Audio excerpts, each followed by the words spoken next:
بشر المنافقين بأن لهم عذابا أليما الذين يتخذون الكافرين أولياء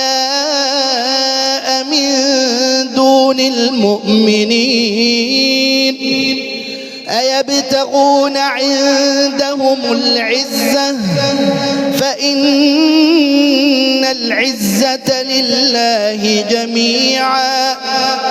وقد نزل عليكم في الكتاب أن إذا سمعتم آيات الله يكفر بها ويستهزأ بها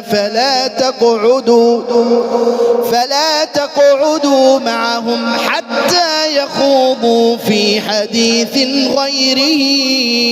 إنكم إذا مثلهم إن الله جامع المنافقين والكافرين في جهنم جميعا الذين يتربصون بكم فإن كان لكم فتح من الله قالوا ألم نكن معكم وإن كان للكافرين نصيب قالوا